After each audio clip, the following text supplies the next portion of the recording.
Haleluya, Shalom, selamat sore Bapak Ibu Saudara yang dikasihi Tuhan. Puji Tuhan, kita bisa bertemu kembali dalam pembahasan firman Tuhan.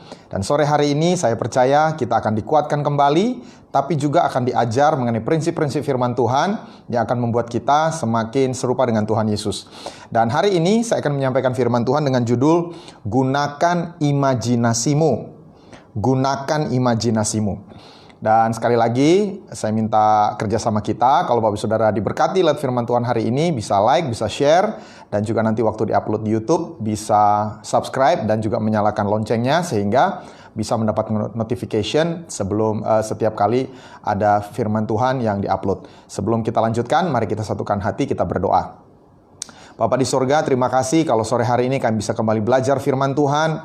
Firman-Mu ini seperti mana yang tiap-tiap hari harus kami cari, harus kami olah, dan kami nikmati Tuhan. Dan kami percaya hari ini ada sesuatu yang baru yang akan kami pelajari, yang akan menyegarkan roh kami, menguatkan kembali roh kami, dan mengajari kami kembali Tuhan. Urapi hamba-Mu dan kami semua yang mendengar. Di dalam nama Tuhan Yesus, haleluya. Amin. Sekali lagi, judul khotbah saya adalah Gunakan Imajinasimu. Teks utama kita adalah Efesus pasal 3 ayat yang ke-20. Efesus ayat 3 pasal 3 ayat 20 berkata, "Bagi Dialah yang dapat melakukan jauh lebih banyak daripada yang kita doakan atau pikirkan, seperti yang ternyata dari kuasa yang bekerja di dalam kita." Di dalam salah satu terjemahan bahasa Inggris NIV, seperti yang lebih banyak daripada kita doakan atau pikirkan, itu kata yang digunakan adalah doakan atau imagine atau imajinasikan. Waktu saya cek bahasa Yunaninya, noeio artinya to perceive with mind. Jadi dipikirkan itu artinya memandang dengan pikiran, melihat dengan pikiran. Nah, seringkali waktu kita menggunakan kata visualisasi, imajinasi, membayangkan, kita berpikir ini ajarannya New Age. Karena New Age seringkali menggunakan prinsip ini. Tapi sebenarnya kekuatan visualisasi atau imajinasi kita itu bukan berasal dari ajaran New Age. Ini satu kebenaran firman Tuhan yang sudah terdapat dalam Alkitab selama ribuan tahun lamanya. Ada dua hukum visualisasi yang terdapat dalam firman Tuhan. Yang pertama di Amsal 23 ayat 7a dikatakan, "For as he think in his heart, so is he." Seperti apa yang dipikirkan seseorang, seperti apa yang dilihat seseorang mengenai dirinya, seperti itu nanti jadinya dia. Jadi hukum visualisasi yang pertama adalah kita akan menjadi seperti apa yang kita bayangkan. Kalau kita bayangkan selalu orang yang gagal, orang yang sakit-sakitan, orang yang lemah, orang yang tidak disukai orang lain, maka itu yang akan terjadi dalam hidup kita. Sebaliknya kalau kita bisa membayangkan bahwa saya orang yang diberkati Tuhan, keluarga saya keluarga yang harmonis, suami istri saling mengasihi, anak dengar-dengaran taat kepada orang tua, maka itu juga yang akan terjadi. Lalu hukum visualisasi yang kedua adalah hal yang kita fokus cenderung bertumbuh menjadi kuat, dan hal yang kita abaikan cenderung menjadi lemah.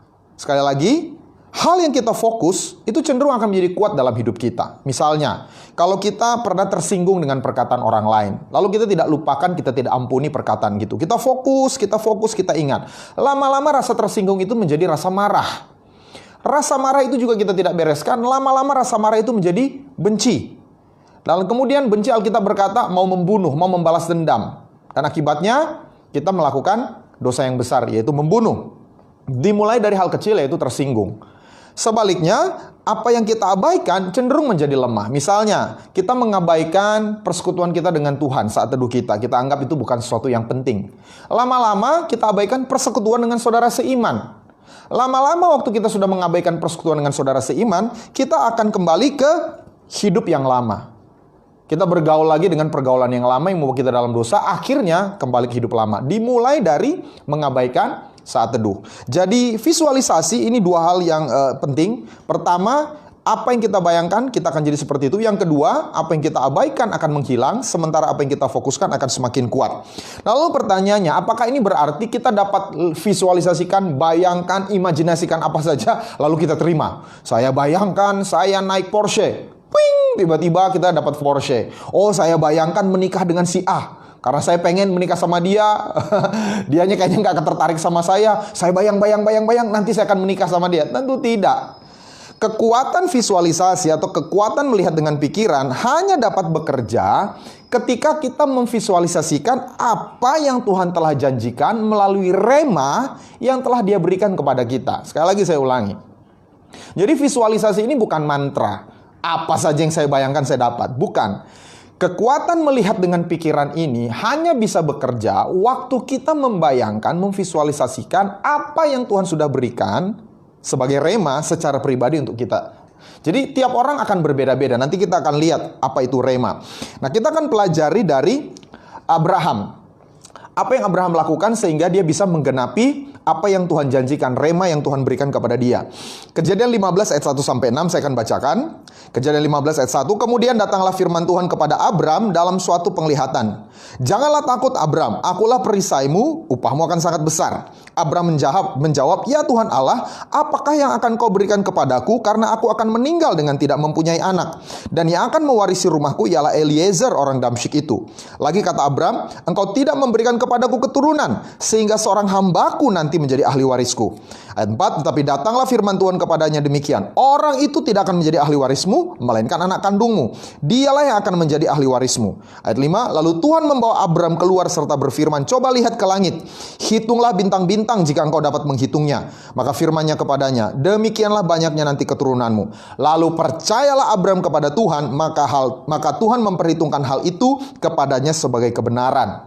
Nah, ini sebuah kisah ketika Abram sudah berusia 85 tahun dan istrinya Sarah sudah berusia 75 tahun.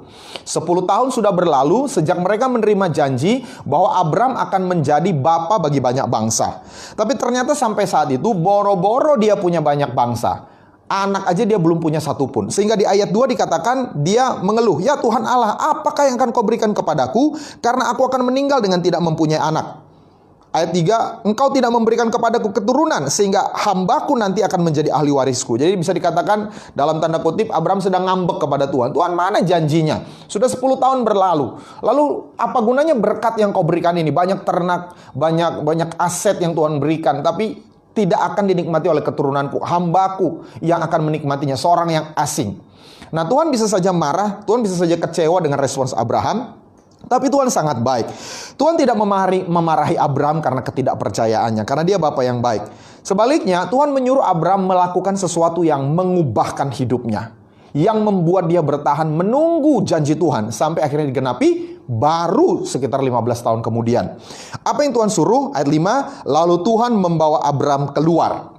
Tuhan menyuruh Abram keluar dari kemahnya. Nah, di dalam Alkitab, kemah adalah sesuatu yang sifatnya sementara.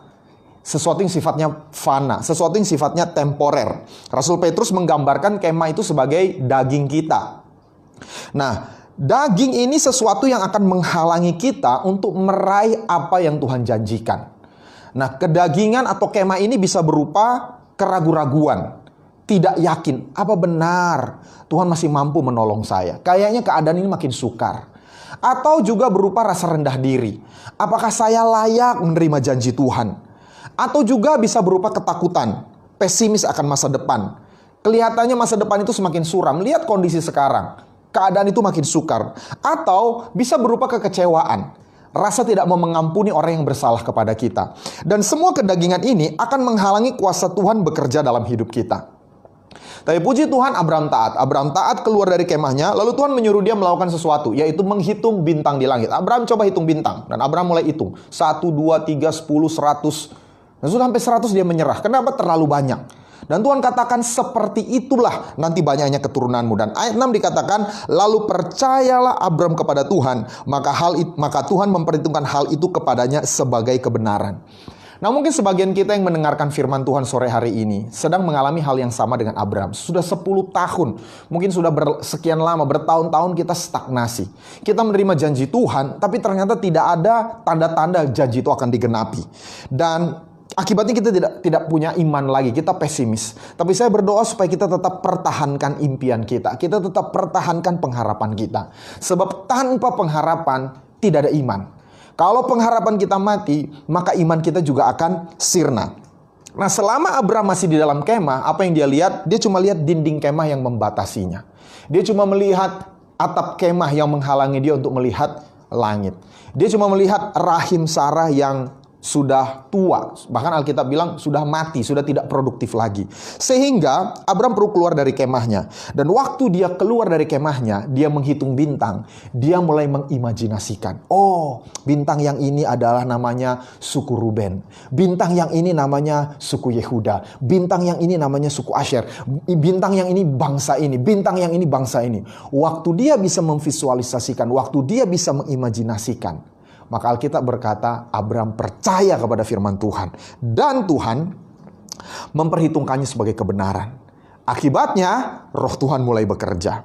Jadi Bapak Saudara, Allah kita maha kuasa. Tapi kuasanya akan terbatas sesuai dengan iman kita. Makanya Alkitab berkata, jadilah sesuai dengan imanmu. Kalau iman kita terbatas oleh kedagingan kita, keraguan, kekecewaan, rasa pesimis, ketakutan, maka kuasa Allah tidak bisa bekerja.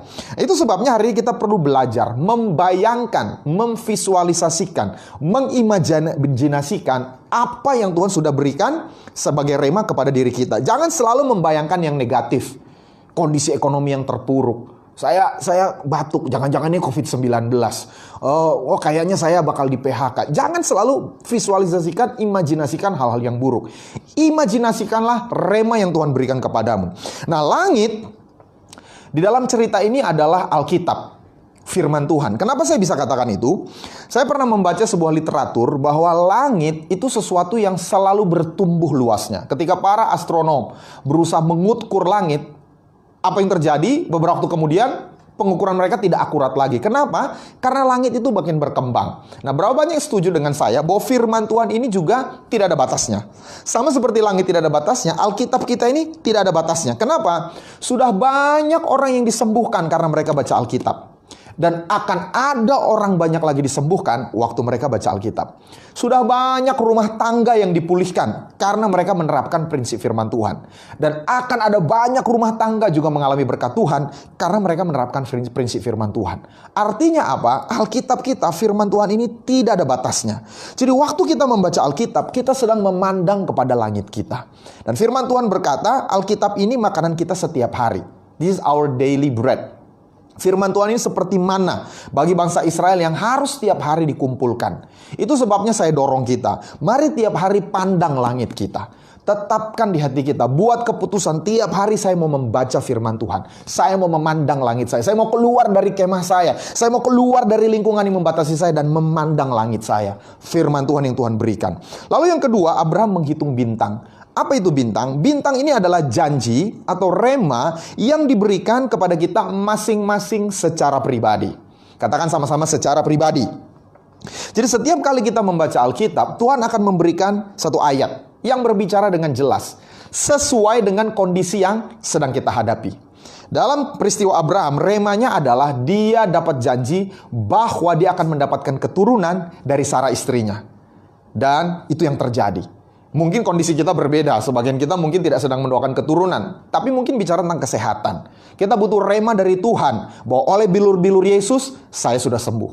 Mungkin ada yang sedang mengalami persoalan dengan keuangan, maka kita dapatkan rema, Allahku akan mencukupkan segala keperluanku menurut kekayaan dan kemuliaannya dalam Kristus Yesus. Mungkin ada yang sedang mengalami masalah dalam rumah tangga.